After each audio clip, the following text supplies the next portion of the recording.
Salut les gens, j'espère que vous allez bien. On se retrouve aujourd'hui pour une nouvelle lecture avec un livre numérique ainsi que de fantaisie. Et on commence dès maintenant. On commence donc cette nouvelle lecture avec Restore Me, donc c'est le premier tome de la saison 2 de la saga Shatter Me de Tahel et Mafi aux éditions Michel Lafon. La couverture est sublime. C'est une nouveauté dans ce premier tome, c'est qu'en plus du point de vue de Juliette, nous avons également celui de Aaron. Première partie assez timide, réservée, alors que la seconde fut totalement explosive. L'autrice a voulu garder le suspense jusqu'à la toute fin, ce qui nous a permis d'avoir un joli feu d'artifice.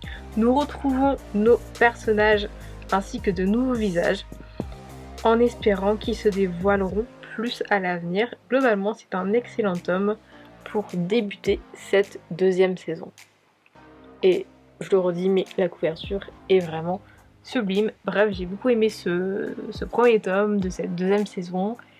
Et voilà. Ensuite, comme je vous en ai parlé dans le book haul, j'ai commencé une nouvelle série qui est toujours dans l'univers du peuple de l'air. Il s'agit donc de L'Offrande. Donc c'est un conte de fées moderne de Holly Black aux éditions Rajo. Au royaume des fées, personne n'est en sécurité. Kai, 16 ans, vit sur les routes avec le groupe de rock de sa mère. Mais une agression l'a contraint à retourner dans la maison de son enfance. Kai, qui a toujours eu la capacité de voir les fées, espère pouvoir renouer avec le monde magique. Mais lorsqu'elle sauve la vie de Roi Ban, un sublime chevalier fée, sa vie bascule. Vraiment. Dorénavant, au cœur d'un conflit de pouvoir entre deux royaumes rivaux, elle doit cacher qui elle est et lutter pour rester en vie. C'est un premier tome bien différent des autres romans du même univers. J'ai bien aimé le personnage de Kay, qui a un lien avec la magie bien particulier, et je trouve que ce lien fait toute la différence. Concernant Roi Ben, on le connaissait déjà un peu grâce à la trilogie originale. C'est un personnage charismatique, attachant, il m'a tout de suite charmé, j'ai hâte d'en apprendre plus sur lui lors de ma lecture les prochains tomes. En bref, un bon premier tome qui change des autres romans du même univers. Bref, globalement, j'ai trop aimé et j'ai hâte de lire la suite. Et ensuite, j'ai lu le premier tome de celui-ci, donc il s'agit du dernier combat de Sarah El Harafi aux éditions de Saxius.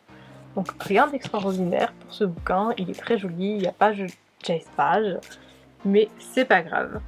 Donc, Rouge et le sang, de la magie, de l'élite et des dirigeants, ce sont les braises. Dès son plus jeune âge, Scylla est promise un grand destin. Elle sera celle qui déclenchera la révolution et libérera l'empire de la tyrannie des braises. Mais son étincelle s'est éteinte le jour où elle a vu sa famille se faire assassiner. Bleu est le sang des pauvres, des travailleurs et de la résistance. Ce sont les cendres. Anor est une cendre qui a grandi cachée au milieu des braises, maltraitée par sa mère, l'une des dirigeantes de l'Empire. Lorsqu'elle rencontre Scylla, un feu s'allume en elle qui pourrait aussi bien détruire l'Empire que consumer les cœurs. Transparent est le sang des esclaves, des opprimés et des invisibles. Ce sont les hanteurs. Lorsque le gouvernement organise une série d'épreuves afin d'y trouver ses nouveaux dirigeants, Scylla et Anor décident d'y participer. Elles sont aidées par Asha, une hanteuse qui pourrait être le maillon manquant permettant de révéler les plus sombres secrets de l'Empire. L'alliance des trois jeunes femmes attisera le brasier d'une révolution nouvelle, une révolution qui fera couler beaucoup de sang. Et du coup, voilà, c'était vraiment pas un bouquin que je comptais lire. C'est lorsque j'ai participé à la convention à Lyon, avec Rebecca F. Kwang, mais il y avait également Samantha Shannon, qu'il y avait également cette autrice que je connaissais de nom. Ce roman m'attirait, mais c'était pas encore l'une de mes priorités. Après l'avoir rencontrée, je me suis dit, ok, peut-être. Je me suis renseignée et je me suis dit, ok, on prend. Surtout qu'à ce moment-là, je pense que celui-ci sortait en poche. Et elle sortait un nouveau bouquin, je sais plus lequel. Et bref, j'ai eu raison. Bref, tout comme bonne fantaisie, il y a ici un contexte politique très important et intéressant. Souvent complexe et long, mais souvent intéressant, au point où impossible de fermer le livre. Quant aux personnages, ils sont très bien écrits, bien travaillés et crédibles au niveau de leur réaction et personnalité. J'ai énormément aimé le personnage de Scylla. Globalement, c'est un très bon tome, un très bon premier tome afin de débuter l'histoire. Il pose bien les bases.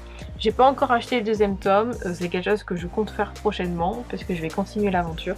Mais en tout cas, c'est un bouquin que j'ai beaucoup aimé. Cette update lecture est maintenant terminée, j'espère qu'il vous aura plu. On se retrouve très bientôt pour de nouvelles vidéos. En attendant, n'hésitez pas à vous abonner à la chaîne si ce n'est toujours pas fait, à liker la vidéo, à la commenter, à la partager, à me suivre sur les réseaux sociaux. Toutes les informations dont vous avez besoin se trouvent en barre d'informations et on se retrouve très bientôt pour de nouvelles vidéos. Ciao!